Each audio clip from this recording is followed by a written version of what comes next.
Turning to a major development in the ongoing Epstein scandal, NPR reporting that DOJ, quote, withheld and removed some Epstein files related to Trump, allegedly hiding those docs, which, depending on the details we get, could be against the law.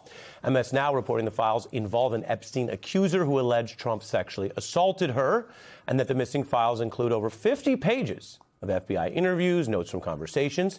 MS Now reporting that basically you have at least 4 interviews the FBI conducted with the woman, a memo, no handwritten notes, reflecting that such an interview is included on the DOJ site. Now, the first legal question is whether the Trump DOJ is breaking the law hiding these files.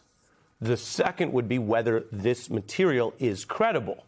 It is hard, if not impossible, to assess that in any way without access to it. Now, there is no governmental finding of wrongdoing here, let alone a past charge or indictment. But the story matters even if you stipulate that maybe the underlying material led to nothing or was not deemed credible. Why hide it? And whatever its credibility, if it doesn't meet the narrow exceptions that Congress wrote, this could be the Trump DOJ breaking the law. Now, then we get to what Congress thinks, because they wrote this bill quite recently, about what's happening here. Here's a top Democrat from the Key Oversight Committee. It appears that the DOJ is withholding critical documents as it relates to a survivor who made allegations about President Trump when she was a minor. I went to the DOJ file search room yesterday to look for these documents that are in the manifest document, and they should be in there, and they're not there. That's one lawmaker saying they should be in there and they're not there. So again, just to the missing files, you have that issue.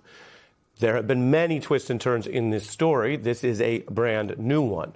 And Democrats pushing for this probe, a real investigation into the missing documents from the House, could definitely gain traction.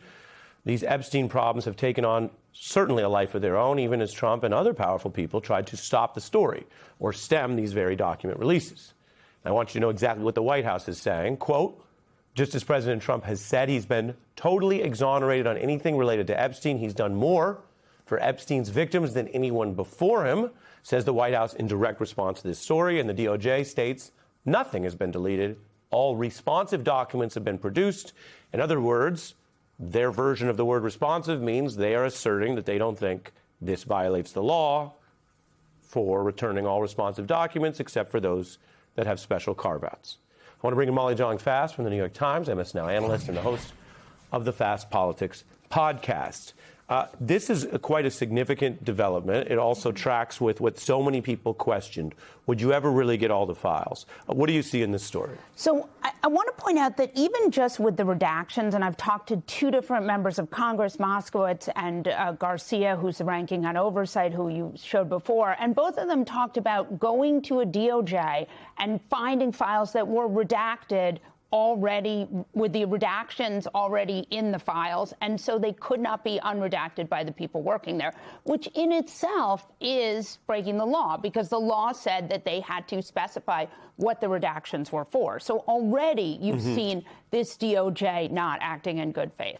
Now, the larger question is they were able to look at the files, look at the file numbers, and see that they were missing 302 forms, missing interviews, and that these forms and then they had all these survivors. I mean, that's the thing, is that you see that Garcia and Ro Khanna and Thomas Massie are constantly meeting with these survivors. So these survivors have evidence that they would identify, tell the number of it, or tell when it was.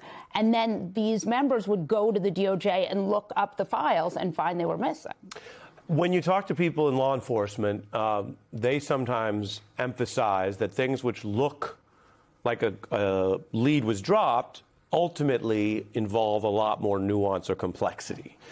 This is a case, and we've reported this extensively, where there have been documented failures by the DOJ to pursue this aggressively. That's one truth. There are also cases that naturally kind of ran out of steam.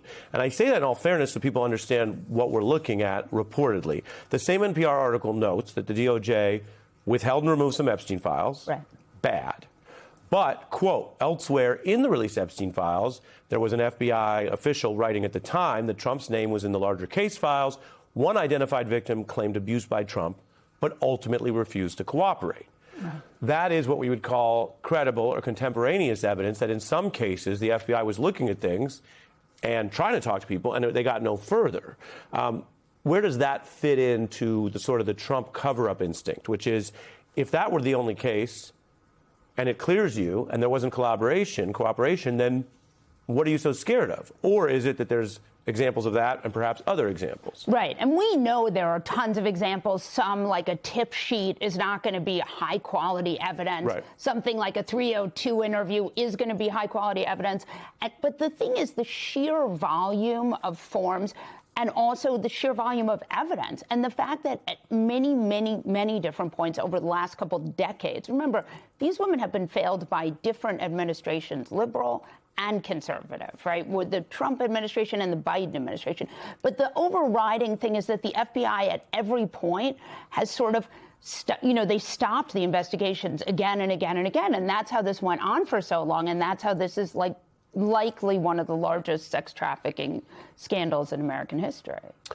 What do you think the White House and people around Trump have on their mind with a story that when they fought disclosure and lost, they released it piecemeal and then said, okay, they argue they've released more than the last Democratic administration, and yet here they are going into a big speech tonight, and this is the main event. What do you think their view is of this story they can't control? Well, I think Trump world thought they could outrun it because Trump has outrun scandals before. But the problem is when you look over at across the Atlantic at the UK and you see that two different very powerful men have been called in for questioning, and then you see that different, Norway, all these different countries, you're seeing accountability, and you really see France opened a huge investigation.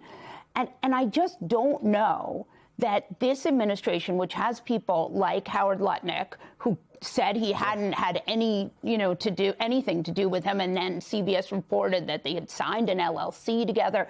I mean, when you see things like that, I'm just not sure that this administration can outrun it. And remember, there are, at least, Todd Blanche said there are at least 1,000 victims. I mean, that is a lot of women. Yeah. Molly Jong-Fast. And children.